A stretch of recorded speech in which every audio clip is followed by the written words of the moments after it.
Hi everyone, welcome to this video that's going to concentrate on the concept of neoliberalism as we're using it in this class. You've done the reading already for that, you've seen a video addressing that a little bit, but I just wanted to, as I went through the answers this week, there were some things that I wanted to emphasize and wanted to sort of point out again.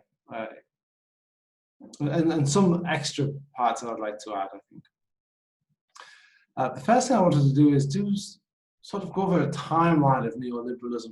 The thing about neoliberalism, as somebody pointed out, right, is that the neo in neoliberalism is really about it being new. And I'd actually argue that there's not that much new about it, right? The only new thing about it really is that there was a time when we'd moved away from liberalism. Right, in the economic sense. Of course, liberalism originally, the liberalism without the neo on, what we're talking about here in terms of economics, and a lot of you did point out that we are talking about economics, and if it helps you to separate it from sort of political liberalism that we hear about in the news, that's a good thing. But liberalism, classical liberalism as an economic theory, is popularized right in the 19th century, and it's quite dominant, right, at least in the West, quite dominant throughout the 19th century and into sort of the 1920s. And then we have in the United States and elsewhere, right, but certainly in the United States, we have the Wall Street crash, right? We have what's widely at the time what was widely perceived as a failure of liberalism, of the economic doctrines of the time, and the movement then away from it, especially when we get, if that's the 20s, and then we get to the 1930s, and we get to the Second World War. Now, during the Second World War, there's a movement all around the world, right? Certainly in the big economies of the world, Britain, Germany, the United States, France, Italy, Russia, China, to Japan, to a total war footing, right, where the whole resources of the nations were marshaled towards winning the war, winning the Second World War. That involved a lot of central planning, right, on behalf of all of the economies of the ones that I just mentioned, especially. Things like rationing came into play, right? Planning even down to how much food are we going to have, right? How much food is each individual going to be entitled to? Big munitions factories came online and were, again, were staffed by workers, and sort of the jobs that people were doing were very, very much centrally controlled, right, by the governments. They were marshaled by central governments towards the war effort, and so this was very much a movement away from the laissez-faire free market economics. And a lot of you pointed out in your answers and in your questions, right? Neoliberalism, well, liberalism, right, of the 19th century, very early 20th century, it was very much about having the government get out of the way, no planning by the central government. We're going to have private individuals, private enterprise, private capitalists taking on entrepreneurship, right? Taking on the functions that people required, right? During the Second World War and in the immediate lead up to the Second World War, and during the Second World War, we see governments coming back with a vengeance in terms of taking control and in organizing and orchestrating economic activity completely, almost. At the end of the Second World War, we get into what we call the post-war consensus. A big part of that consensus, a big part of the idea of that was this idea that, hey, look, certainly in Britain, right, in the West, right, Britain and the United States, was the idea that, hey, look, together, right, workers and government together, we organized and we won the war. Right? Of course, if you're in Germany, you absolutely didn't win the war, right? But and the Soviet Union is a sort of a special case because it was a communist country that was always going to be centrally planned from that respect. But the lessons of the Second World War for economics after immediately following the Second World War was we organized together, and together we achieved this victory in the Second World War. Now that the war is over, let's carry on this cooperation between the workers and the government, right? Trades unions, government. Let's carry on this cooperation, this organization, and let's build a country, rebuild our countries, right?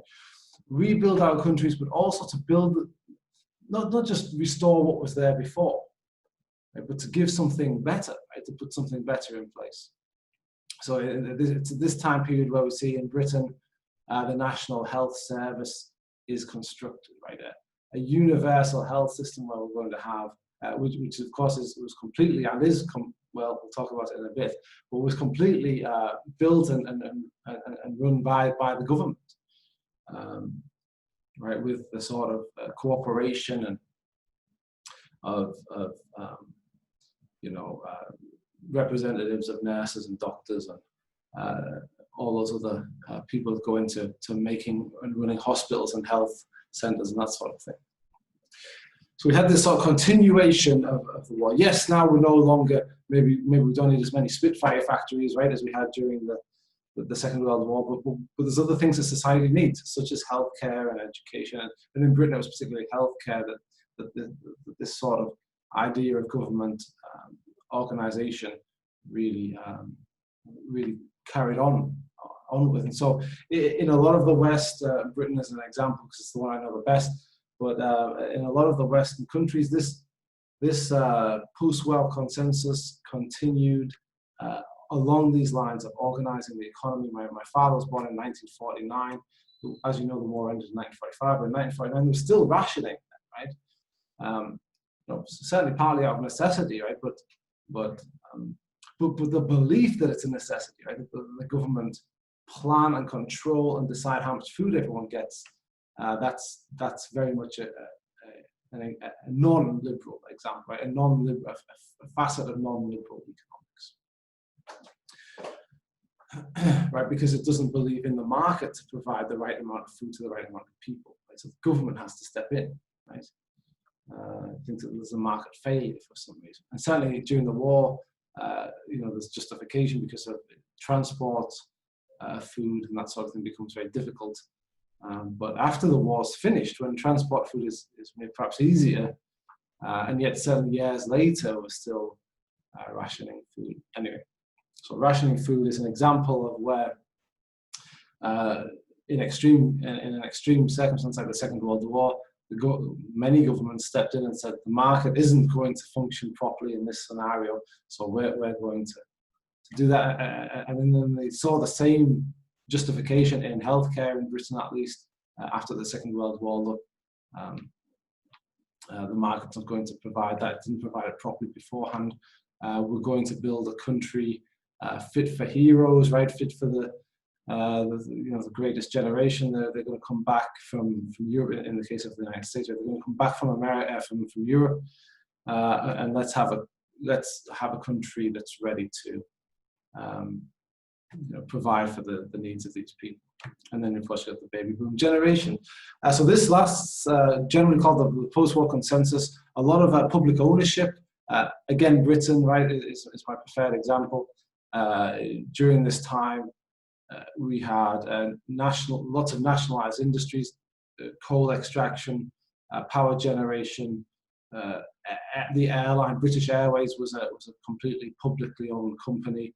British Telecom, one single provider for telecommunications in the country, which was also publicly owned. British Gas, right? So very much infrastructure, probably British Rail, right? Transportation, air transportation, as well as ground transportation was owned by the government. I think British Leyland as well, which was a car and truck manufacturer, I think was also nationalized. Lots of big, large companies that were vital to the infrastructure, to the rebuilding of the country.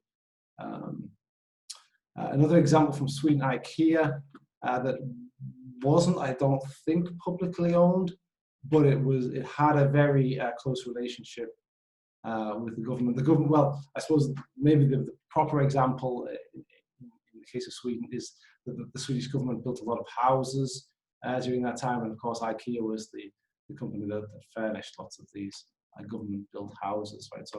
So again, a movement away from liberalism. The government's very involved in building houses, right? In running railways, in running airlines, in running infrastructure like coal and gas and power generation. Did I mention telecommunications? And so we see this from at least from the Second World War to the end of the 70s. I think some of you mentioned that the reading sort of talks about Carter as reintroducing neoliberal economics. And this is what we're talking about, isn't it? It's the neo in that. But really, the neoliberal economics wasn't really all that new, right? It was only sort of a new introduction, right? A reintroduction of liberal policies during a time when liberal policies hadn't been popular for decades, right? We had Keynesian economics as well, right? Where not only was the government running large corporations and infrastructure projects, but the government was also responsible for shoring up demand in the economy, right? So we saw during that time a lot of ideas of transfers from wealthy people who save their money, right? This is Keynes's idea. Wealthy people who save their money to poor people who spend their money, right? And because when you give poor people money, they have to spend their money, and so that increases demand in the economy, right? Which in turn increases the number of jobs, right? Because as demand goes up, we have to have more production, right? More production of goods and services to meet that demand, and so now we have to employ more people. It is the basic idea of sort of demand side economics, which was in favor before the 80s, I would say, right? Before neoliberalism comes back in, right? And so again, the neo part is really something particularly new about it. It's really a return to the 1920s, right? A return to pre-Second World War world, where now these big national industries are going to be sold off to private companies. So we saw in Britain again, right? We saw British Gas, British Steel. That's what I failed to mention earlier. British Telecom, British Airways. Trying to think, did I mention British Telecom? Anyway, all sold off. The British Rail, all sold off to private companies, right? And you were able, as a taxpayer, right, to apply for a certain number of shares as they were publicly listed, as they became private companies, right? Fell into private hands, or were sold deliberately off into private hands because of the belief that private companies administer things better where there's competition. And then in places like the NHS, again, this is very Britain-centric, right? But even in the NHS, which wasn't sold off to private companies, it was nevertheless, there was attempts, right, to introduce competition, what they call the internal market, into the NHS. Right? And there was some sort of desire and some sort of move towards giving patients choice, right, and making hospitals compete. Although they're all run by the government, although they're all free at the point of use, there was some effort to make them more competitive with one another, right? Which we can talk about maybe another time. But where you have sort of big cities like London, where there's lots of hospitals that are sort of within a fairly short distance from the patients, then yes, you can get that competition. Where you're further out of a major city, right, you might only have one hospital. There's not much competition, but there was an attempt anyway to make healthcare competitive, even if they didn't sell it off, right? So this idea of competition and private ownership comes back in with neoliberalism. So that was, I wanted to sort of give you that brief history, I suppose, of neoliberalism, and talk about how neo it really was. But where are we now? 2020, and so I think the concept that we've sort of dealt with these readings this week, or the assumption that we've sort of had, is that we've had since the 1980s, since Ronald Reagan in the US and Margaret Thatcher in Britain, that we've had some sort of stable period of neoliberalism. It's perhaps getting more and more neoliberal, perhaps more and more trust in markets to run things. But that perhaps the election of Trump in the United States, perhaps the rejection of the EU, which of course, if you know anything about the EU, is built on this idea of one large free market, based on very free market. You know, even the freedom of movement within the EU, right? The idea why we have freedom of movement is about markets.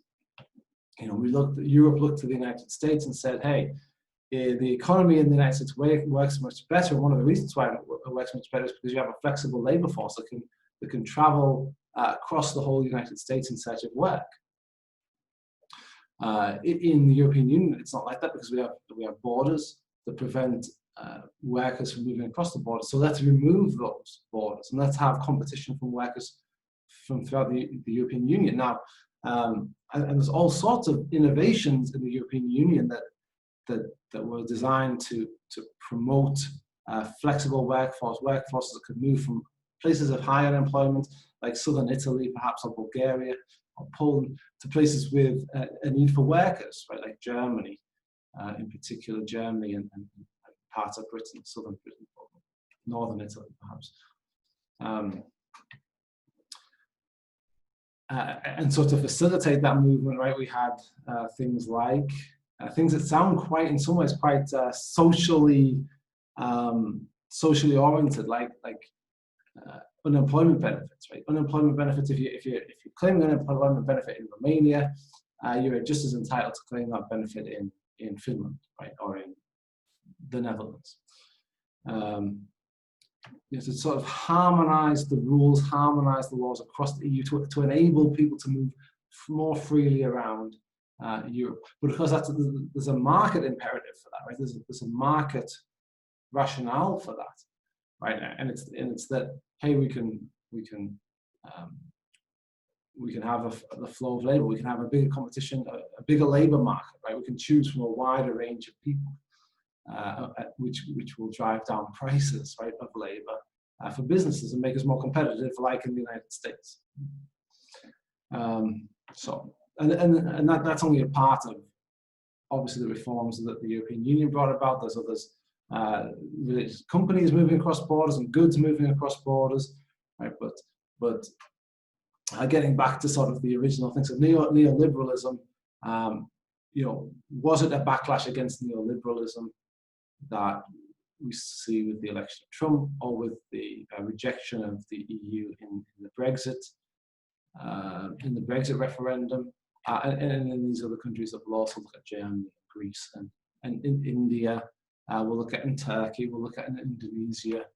What's the role of neoliberalism in all of these events?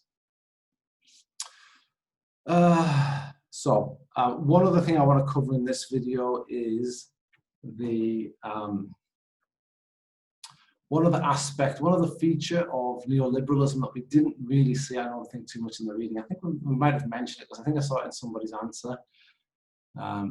But it's the capital share of the GDP, right, of gross domestic product. So we know the gross domestic product, right, is the sort of a measure of the amount of goods and services, the value of goods and services produced by a particular country. One of the, and we can break it down, right? We can look at how much of that is consumer spending, how much of that is from investment, or is investment spending, right? There's the spending. If you add up the expenditure, that's one way to measure GDP, right? It's consumer spending, investment spending, government spending, and then exports minus imports, right? That's one way to measure it. There's another way to measure it, right? And this other way to measure it, it really gets at this idea of the factors of production. And so we have factors of production: land, labor, and capital. right? So labor is about the wages, right? How much wages are paid in the country, in the system. We add all the wages, and that's part of the GDP, right? The value that they're adding. Another aspect of it is interest, right? Interest, and that's your sort of your return on wages is the return on labor, and interest is the return on capital, and rent then is the return on land. So you add those things up. That's another way to sort of measure the value that's produced in a country. And one thing that's been going on since the 70s, right? Since the introduction of neoliberalism into certainly the United States, but into other countries as well, is the share of the wealth, the share of the production that's attributed to interest relative to that attributed to wages is going up in favor of interest, right? And so one of the things that sort of tells us, right, is